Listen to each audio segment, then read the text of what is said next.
Serious action, క్రమశిక్షణ ఉల్లంఘనపై రాజా సింగ్ పై చర్యలు. అధిష్టానం నుంచి స్టేట్ యూనిట్ కు ఆదేశాలు. త్వరలో నోటీసులు ఇవ్వనున్న క్రమశిక్షణ కమిటీ. కొంతకాలంగా పార్టీపై సొంత నేతలపై విమర్శలు. కవిత వ్యాఖ్యలకు మద్దతుతో తారాస్థాయికి ఇష్యూ.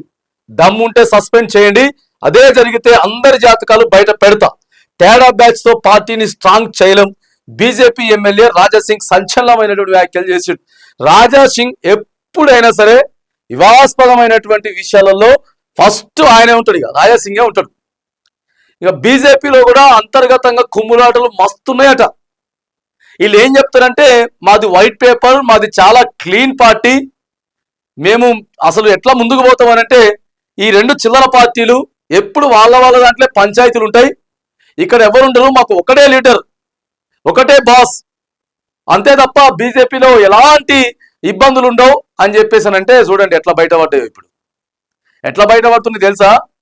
మొత్తం బయట పెడతా అంటున్నాడు రాజా సింగ్.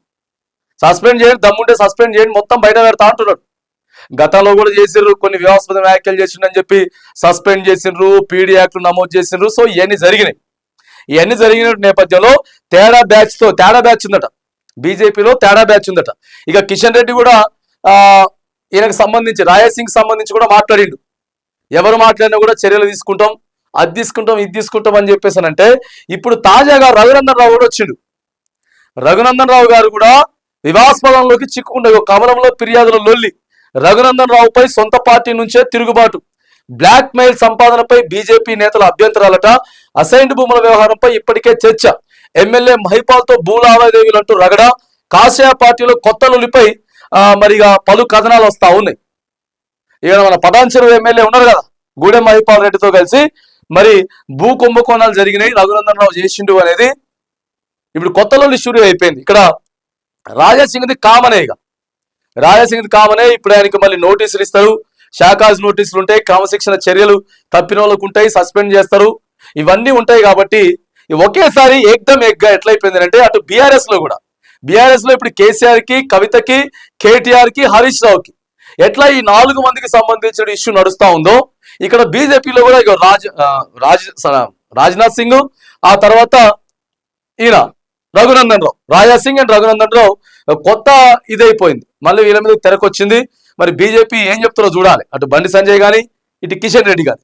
ఎందుకంటే మేము శుద్ధపూసలం, మరి మొత్తం చేస్తున్నాం మేమే అని చెప్పేసి అంటారు. మా పార్టీలో ఎలాంటి అంతర్గత పోరు ఉండదు, ఎలాంటి విభేదాలు ఉండవు, ఎలాంటి వర్గ పోరు ఉండదు అని చెప్పేసి అయినటువంటి మరి బీజేపీ రాష్ట్ర పెద్దలు మరి వీటన్నిటికీ ఏం సమాధానం చెప్తారు? ఇప్పుడు రాజా సింగ్ ఏం చేయబోతా ఉన్నారు? ఇగో కాషాయ పార్టీలో కాంట్రవర్సీకి కేర్ ఆఫ్ అడ్రస్ అయిన గోషామహల్ ఎమ్మెల్యే రాజా సింగ్ పై చర్యలు తప్పవా? క్రమశిక్షణ ఉల్లంఘనలపై పార్టీ మళ్ళీ ఆయన సస్పెండ్ చేయనుందా అంటే అవుననే సమాధానమే వినిపిస్తున్నది. ఆయన సొంత పార్టీపై వివాదాస్పద వ్యాఖ్యలు చేయడమే దీనికి కారణంగా తెలుస్తున్నది. అసెంబ్లీ ఎన్నికల నాటి నుంచి రాజా సింగ్ పార్టీకి అంటీ ముట్టనట్లుగా ఉంటా ఉన్నటువంటి నేపథ్యంలో ఇప్పుడు ఒక పెద్ద చర్చ అయితే నడుస్తా ఉంది బీజేపీలో ఒక కాంట్రవర్సీ నడుస్తా ఉంది. ఎందుకంటే ఇదేమో రాష్ట్ర పార్టీ కాదు, కేంద్రంలో అధికారంలో ఉన్నారు, మరి అన్ని పర్ఫెక్ట్ గా నడిపిస్తా ఉన్నామని చెప్పి మెయిన్ తెలంగాణ ఎజెండాగా పెట్టుకున్నారు వాళ్ళు. తెలంగాణలో రాబోయేటటువంటి ఎన్నికల్లో ఎలా అయినా సరే, ఎందుకంటే అక్కడ కాంగ్రెస్ పార్టీ ఫెయిల్ అయిపోయింది, బీఆర్ఎస్ పార్టీని ప్రజలు నమ్మేటట్టు లేదనేటటువంటి ఒక స్లోగన్ ని వీళ్ళు ప్రజల్లోకి తీసుకెళ్తా ఉన్నారు. బీజేపీ తీసుకెళ్లే దాంట్లో కూడా చాలా బలంగా వాళ్ళు ఉండగలుగుతా ఉన్నారు. 8 ఎంపీ స్థానాలు గెలుచుకున్నారు, 8 ఎమ్మెల్యే స్థానాలు గెలుచుకున్నారు. ఇలా పార్టీ పెరిగింది, తెలంగాణలో పార్టీ పెరిగింది. మళ్ళీ అంతర్గత కుమ్ములాటల వల్ల వెనక్కిపోయే ఛాన్స్ ఉంటుంది. మరి వీటిని ఎట్లా సరిదిద్దుతారు, ఏం చేస్తారు అనేది జర చూడాలి.